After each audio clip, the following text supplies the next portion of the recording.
Before we dive into today's episode of Chicago Bears Now, I would ask that you subscribe to the channel. We're going to react to the press conferences later today live here on Bears Now, as Ryan Poles and Kevin Warren are set to talk at 11:45. Thomas Brown will talk at 12:15. Not sure exactly when we'll go live. Maybe like 2 o'clock. We usually go live at 4 on Monday, so stay tuned. Hit that subscribe button. Turn on notifications. We got you covered every single day with videos, and when those noties are turned on, you'll know exactly when we go live, even if it's at a different time than we normally do.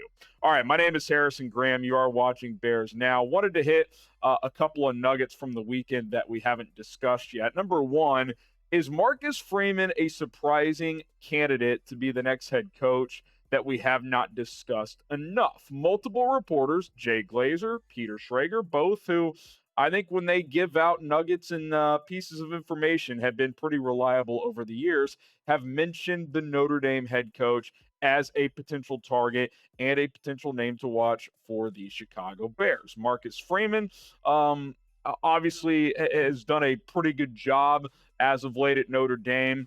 They're going to get into the college football playoff here. My initial reaction to this is it feels risky. It feels risky because there's not a great track record of guys jumping from college to the NFL when they've never coached in the NFL before, never been an assistant, a position coach, a coordinator, whatever the case may be. Marcus Freeman's entire coaching experience is at the collegiate level. He's only 38 years old, which I'm fine with, a young guy. But this is his history. He got drafted by the Bears in 2009. Later got cut that year, then had to retire due to an enlarged heart, went straight into coaching. He was a linebacker as a player, by the way. GA at Ohio State, linebackers coach at Kent State, 2011, 2012, linebackers coach at Purdue, co-defensive coordinator at Purdue, goes to Cincinnati, follows Brian Kelly, 2017 to 2020. Or was Kelly already at Notre Dame? I think he was actually already at Notre Dame. That's what it was. And then he was the Notre Dame defensive coordinator in 2021, got the head coaching gig in 2021, and has been there ever since. So he's risen quick. He's 38. He's certainly a rising coach, and there's been some chatter for NFL interest. He's got it rolling at Notre Dame. I'm not dismissing any of that. I just worry about a guy who's never coached at the NFL level before, especially for a job like this where there tends to be chaos. There's question marks with ownership. There's question marks about the hierarchy between Kevin Warren and Ryan Poles. And quick sidebar, by the way, I really hope a question we get answered today is who is running the show in this search. Is this Poles search? Is this Warren search? I'm sure we'll get some vague answer about it being collaborative. But we really, really need to know who the lead dog in this thing is, because there seems to be some mixed reporting there, and I don't think that's fair to the fan base. I don't think it's fair to the current players. Like, we need to know who's in charge. But that's, for a different discussion. We'll probably talk about that later after these press conferences. I like Marcus Freeman. We heard the report over the weekend. Ryan Poles would like to hire a leader of men type of coach. He seems to be that guy. He took over after Brian Kelly left in ugly fashion. He stabilized the program. He's 30-9 in 3 seasons at Notre Dame. I think he's good. I really do think he's good. I just, can he be at the top of my list?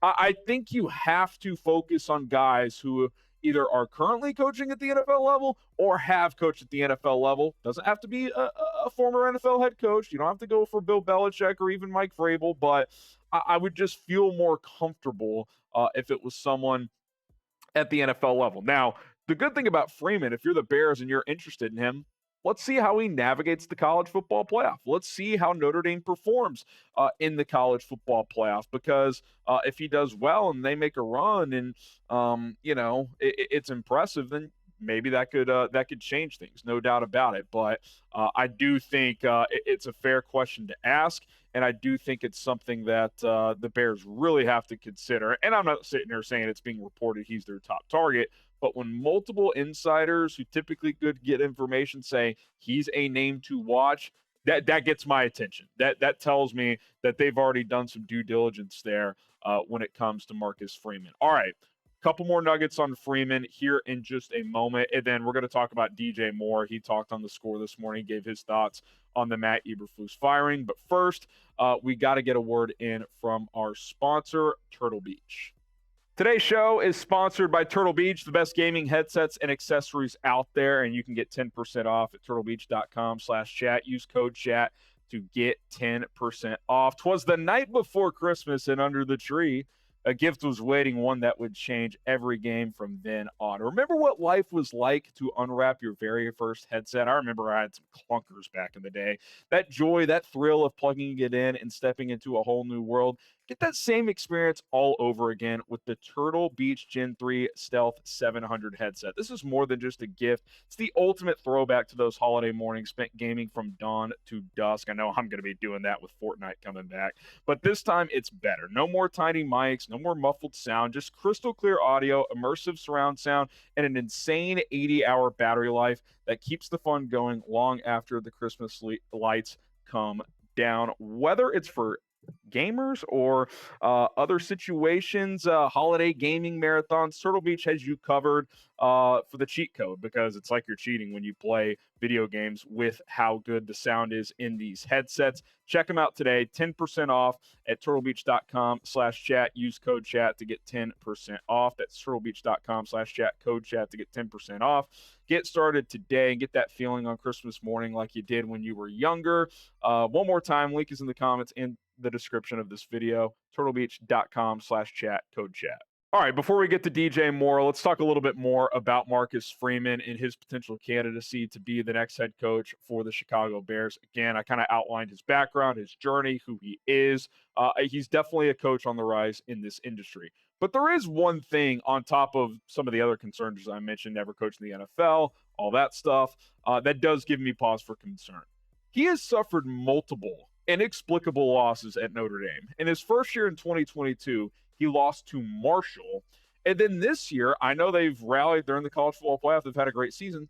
They lost to Northern Illinois.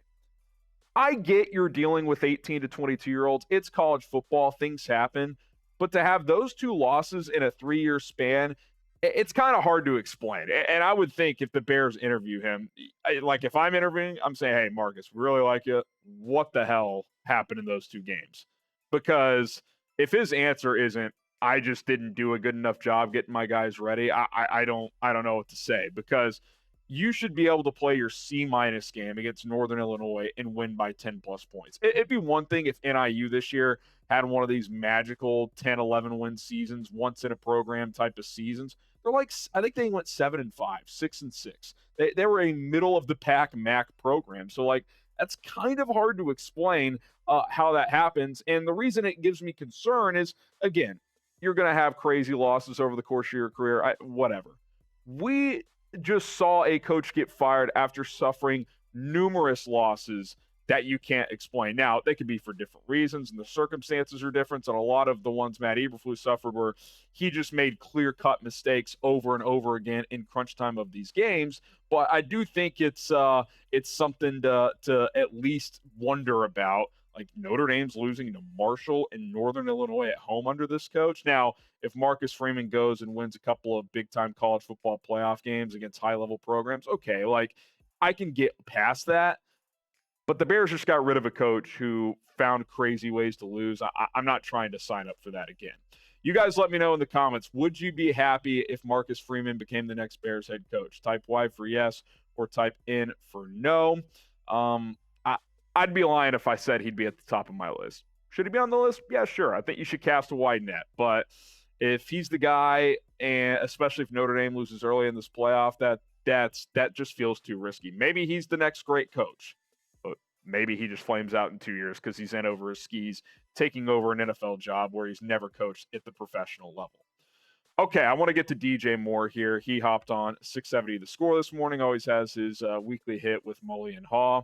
And I want to get kind of just some thoughts on the three main things that I took away from his interview when it comes to what he was asked about. Obviously, there was, he probably got 20 questions. I'm going to focus on a couple of things. One, he was asked straight up after the Bears game, did he think that a firing was going to happen? Did he think something was going to go down? And this is a direct quote. He said, quote, as the season was going, you kind of felt that was going to happen. In other words, players aren't stupid. Like, if you keep losing these crazy ass games and you see the reaction on social media, national media, it's not hard to figure out where this thing was heading. And if it wasn't clear after Washington, I think it was clear after New England when they fired Shane Waldron and made him a scapegoat. It's like, all right, we don't win some of these divisional games coming up, the head coach is going to get fired too. And obviously, and DJ even said the way they lost in Detroit, that was the final straw. So that's number one. Number two, he was also asked about Jalen Johnson's implosion in the locker room after the game. Now, I don't know if he's lying to dodge the question or what, but he said he wasn't in there. He was in the training room getting checked out after the game, which totally could be possible. A lot of players are in the training room getting checked out after they suffer nicks and bruises, all that stuff. He said he's feeling fine, by the way. But he did say he heard some of what happened. Obviously, he didn't dive into detail on that, but man, I tweeted this out over the weekend. I'd love to hear it now. I would pay a lot of money to have footage of that locker room after that game, because it really just sounds like the players were just like, we're just done with this coach. We're just not going to deal with it anymore. Couple other things here. Let's see. DJ Moore was asked, do you feel like it's more on the coaches or on Caleb Williams to call a timeout in that situation late in the game? He said he felt like that's the coach's job to do that. In other words, he had Caleb's back. Basically said, look, that's the coach has got to make that decision. And without saying it, I think he kind of said, look, we have a rookie quarterback. The coach needs to take control of that situation. So he said that. And then lastly, how did he find out about the firing? He said Ryan Poles called him to inform him. So I am glad that Poles seemingly called, I'm sure not every player, but some of the leaders, the captains on this team, and explain what happened and why they're making this call. So, I'm not acting like all is well in terms of how the Bears are operating. The fact that Matt Ebeflus was allowed to do that press conference while Kevin Warren, Ryan Poles, and George McCaskey were meeting to determine his future is ridiculous, but at least some of the top players were informed by upper brass of the decision and why this was made. So, look, where do we go from here? DJ said, he was asked about should he have input on the next coach. And he said, I'm glad to give it if I'm asked. It's not really my job, but certainly would give input if I'm asked. But he's very much still focused on these next 5 games. He said he was asked, would you sit in on the press conference today? He said he might watch some of it, but he's getting ready for San Francisco. So I think the players are excited to play for Thomas Brown. DJ mentioned that as well. They want to finish strong here, finish this season out right. So we'll see. Obviously, we're going to hear from Thomas Brown today at 12:15 or so. So obviously, we're all very curious to see what he has to say to the media, what his message is about how he's going to attack these next 5 weeks. And I can't wait to see what Ryan Poles and Kevin Warren have to say about this whole thing, because they got to take some accountability for how much of a mess this became over the last several weeks, to the point where Jalen Johnson, quote, went crazy on Matt Eberflus in the locker room after the Lions loss. That's going to do it for Chicago Bears Now. Hit that subscribe button. We will be live later today. Again, not sure exactly what time. I would guess around 2 o'clock or so. So have those notifications turned on so you know exactly when we go live. And we'll see you then to talk some more Bears football.